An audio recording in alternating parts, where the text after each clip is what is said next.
The Watershed Association in Hays County gave a tough update today, revealing Jacob's Well remains closed. One of our area's most popular swimming holes is at zero flow, and officials say this is only the 6th time this has happened at Jacob's Well. A chill settled over the gathered crowd as the divers prepared the launch sequence. Sunlight flickered across the limestone rim of Jacob's Well, throwing jagged reflections across the water's surface. The sinkhole looked almost serene from above, a mirrored window framed by pale stone and twisting roots. Anyone seeing it for the first time might believe it was nothing more than a natural spring. Picturesque and harmless, but locals knew better. Jacob's Well had always been a place of whispers, stories of sudden darkness, impossible passages, vanishing divers, and movements in the depths that didn't belong to anything living up here. For decades, the cave system beneath it remained an enigma, a labyrinth of narrow tunnels and concealed chambers extending far beneath the Texas Hill Country. Every attempt to map its full interior ended abruptly, sometimes fatally. Before we start, hit the like and subscribe buttons for more exclusive news. Today, however, a new attempt was about to begin. The underwater drone, sleek, pressure-resistant, and bristling with newly developed sensors, had been designed for the places humans could no longer enter. Engineers, divers, researchers, and geologists had spent months preparing for this mission, reviewing old maps and consulting files from previous expeditions that had returned with only fragments of useful data. The drone had been tested in controlled conditions far harsher than any natural underwater environment, and the team had high hopes for what they might finally uncover in the passages no human diver had ever survived long enough to describe. As the drone lowered into the water, its lights pierced the blue-green haze beneath the surface. The crew watched from the monitors, transfixed. The entry funnel leading into Jacob's Well widened, then tapered into the first tube, a passage divers often described as the gateway between the safe and the dangerous. The limestone walls were smoother than expected, worn by thousands of years of rushing groundwater. Sediment danced in the currents, swirling like drifting ash each time the drone's propellers adjusted their thrust. For the first several minutes, everything appeared exactly as geologists predicted: branching tunnels, fossil-laced limestone, pockets of silt, and the familiar choke points documented in historical maps.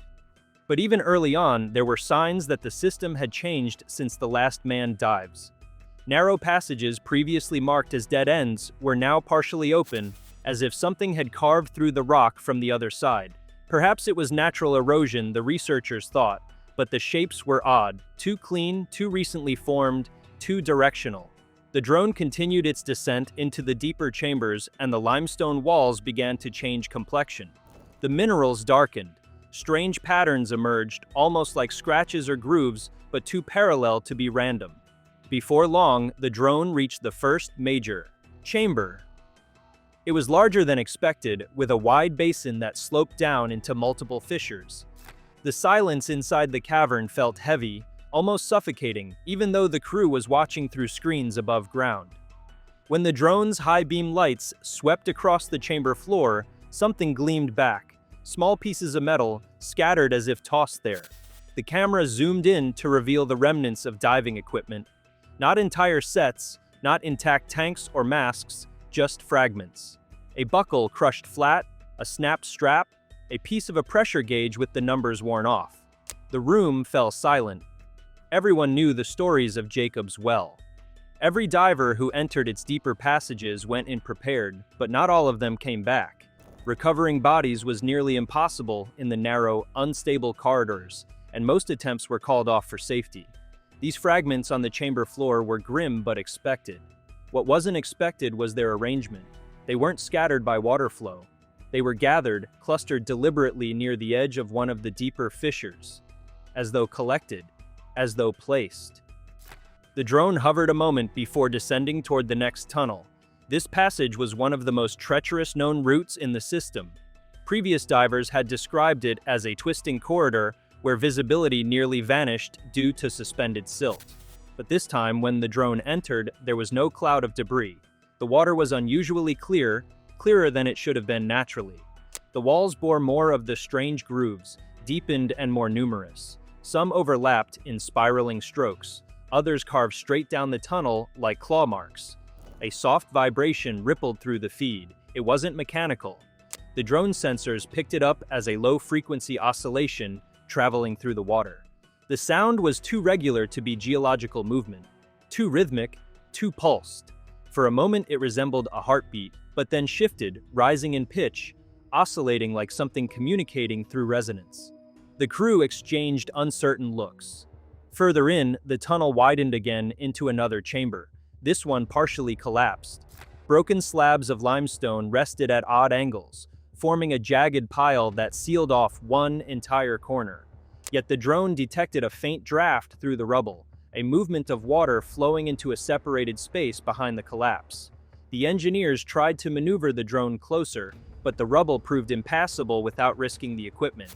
Instead, they turned their attention to the other side of the chamber, where a narrow rift extended downward into total darkness. That rift had never been mapped or documented. No diver had ever made it that far.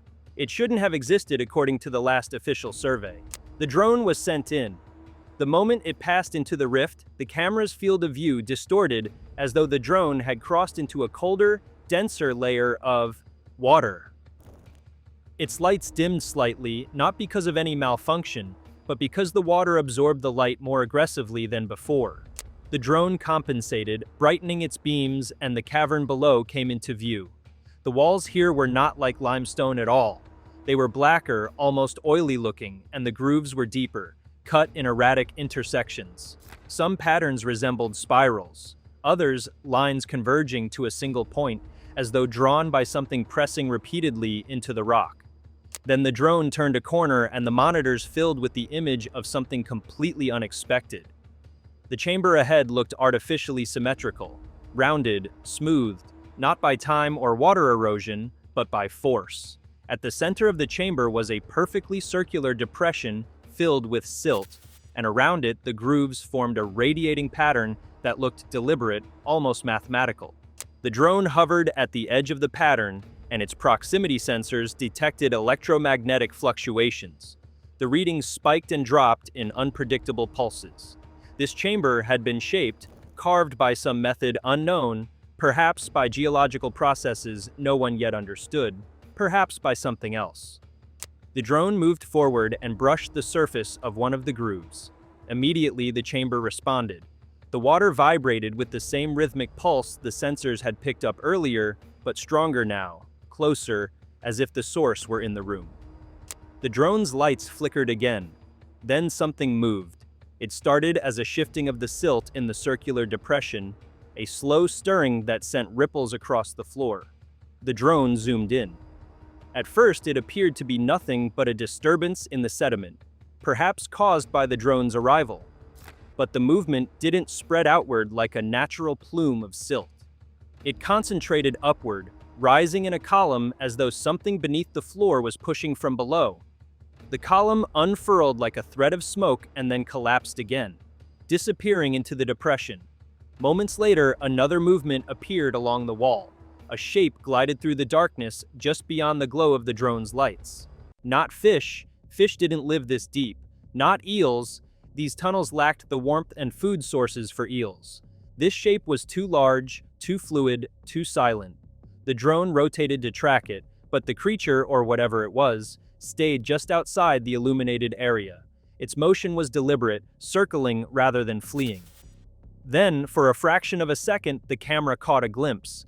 A pale form, long and flat, with edges that tapered like the wings of a manta ray, but thicker, heavier.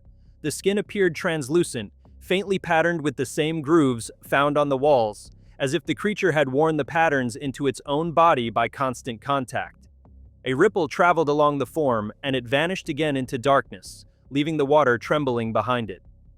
The team watched in stunned silence. No known species matched the shape or size of what they had just seen.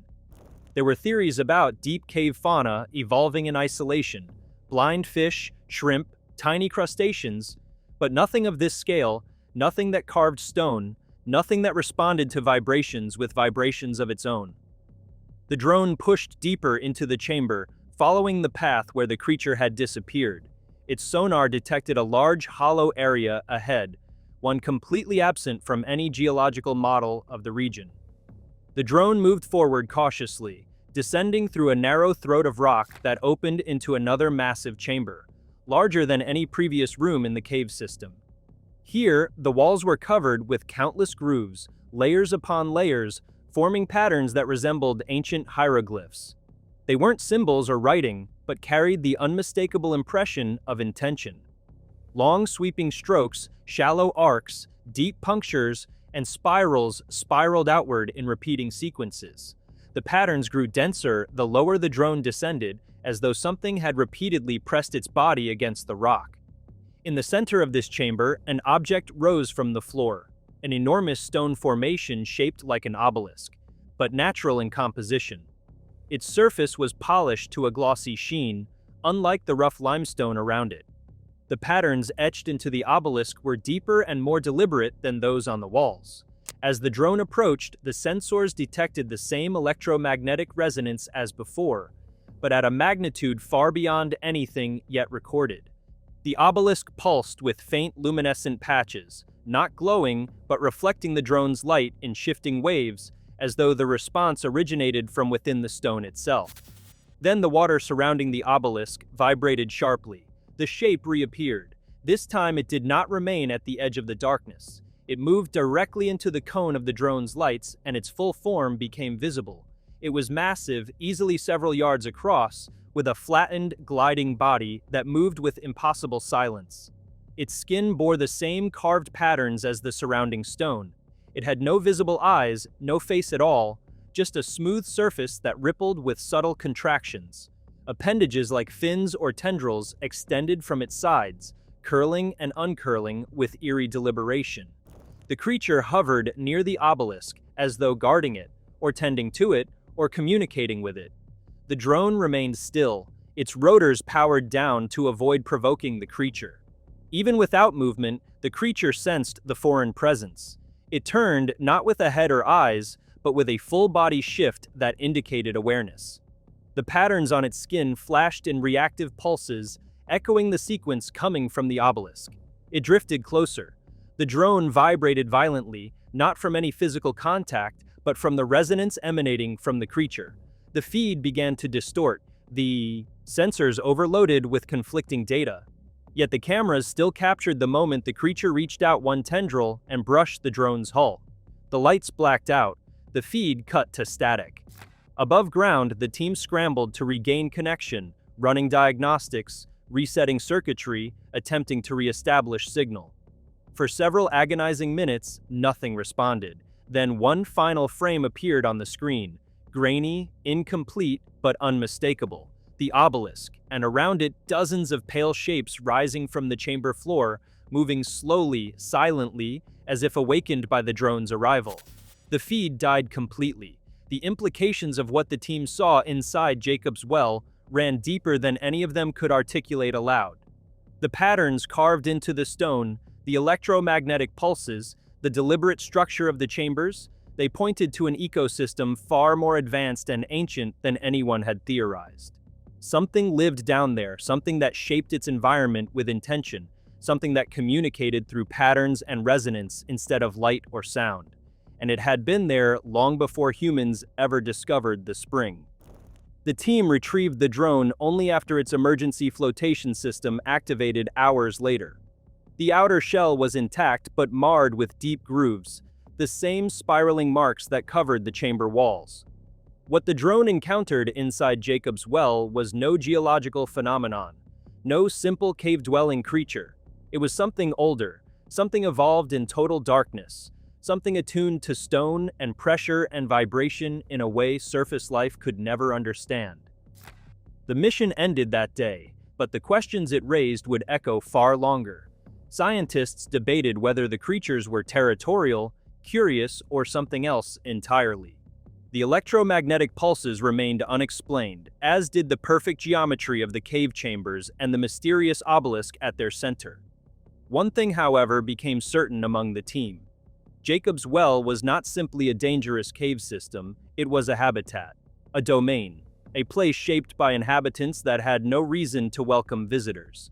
and now those inhabitants knew they were not alone. The first days after the drone's recovery were marked by a silence that seemed heavier than the water it had descended into. The team found themselves replaying the last frames again and again, not seeking confirmation of what they saw. There was no room for denial, but trying to catch any overlooked detail in the moments before the signal vanished. Each flicker of static, every blurred contour at the edge of the frame, felt like it might hold some hidden clue to the nature of the forms rising from the chamber floor. What unsettled them most wasn't the creature itself, but the way it moved, the intelligent pacing of its approach, the awareness it demonstrated without eyes or recognizable sensory organs. The encounter suggested that sight, sound, and touch were irrelevant in the deepest halls of Jacob's Well. Instead, life there functioned on resonance, vibration, and the subtle interplay of electromagnetic pulses. Several researchers insisted that the entity's patterns, those carved into its skin, could not have formed by mere adaptation or coincidence. They resembled a shared language woven into the bodies of the creatures, a biological script shaped by generations of contact with the stone. If these markings were indeed communication, the implications challenged long-held assumptions about non-surface ecosystems. It wasn't simply that something lived in the depths, it was that the environment itself might be part of a continuous exchange between the creatures and the geology they inhabited. The obelisk-like structure, with its polished surface and pulsing reflective bands, seemed less like a geological curiosity and more like a central node in a network of meaning that stretched through the entire cave system. Engineers examined the grooves etched into the drone's hull and found them strikingly similar in depth and pattern to the carvings inside the chambers. These were not random scratches from collision or turbulence. They were deliberate, evenly spaced, and executed with far more precision than any flailing defensive strike. The realization weighed heavily on the team. The creature had not attacked the drone. It had sampled it, traced it, evaluated it. That action was neither hostile nor benign. It was inquisitive, an attempt to understand the foreign form that had invaded its domain. Such behavior implied not only intelligence but judgment, the ability to differentiate between the ordinary movements of the cave system and the intrusion of an external object. No one could agree on what the creature's awakening meant. Some believed they had merely responded to the drone's presence, roused by the vibrations it emitted. Others argued that the pulsing sequence captured on the final feed indicated a broader activation, something akin to a call or a summoning. If the obelisk served as a central structure, then the response of the surrounding creatures suggested they were linked through an unseen network, perhaps using the stone formations as conduits for communication. The thought that these beings existed in organized groups rather than isolated individuals stirred new questions about their age, their development, and their purpose in the dark. Yet the most haunting aspect of the entire discovery wasn't the sighting of a new life form. It was the undeniable sense that the creatures had been waiting. The exact conditions of the chamber, the strange clarity of the water, and the predictable pulses of energy all suggested a system in equilibrium, undisturbed for countless years. The drone's arrival had broken that calm, and the reaction had not been chaotic or panicked. It had been structured, measured, a coordinated recognition of something alien that had entered their world. The researchers could only speculate what such recognition meant for the future of exploration. The cave system beneath Jacob's Well was no longer simply a treacherous geological formation. It was a living tapestry, woven by forces that understood their environment far better than any surface-dwelling observer. Whatever lay deeper remained untouched, and perhaps it was meant to stay that way. In the weeks that followed, a quiet tension settled over every discussion about returning to the site. The discovery demanded further investigation, yet no one was eager to propose sending another device into the depths. Data analysts reviewing the drone's recordings noted a subtle shift in the resonance patterns moments before the feed collapsed, a steady rise in frequency that did not match the creature's earlier movements. This hinted at a deeper response, possibly originating from areas the drone never reached. It raised the possibility that the chamber with the obelisk was not the final destination, but the threshold to an even more complex environment. The idea that more layers of this hidden world existed, each potentially occupied by additional forms or structures, made the surface of Jacob's Well feel suddenly fragile. Even standing near the water's edge now carried a sense of trespass, as though the well itself had become aware of those who watched from above. If you liked this video, please give it a like and subscribe to our channel. Also, could you leave your comments below and tell us, what are your thoughts on what the drone discovered in Jacob's Well? We want to hear from you. Thank you for watching and see you next time.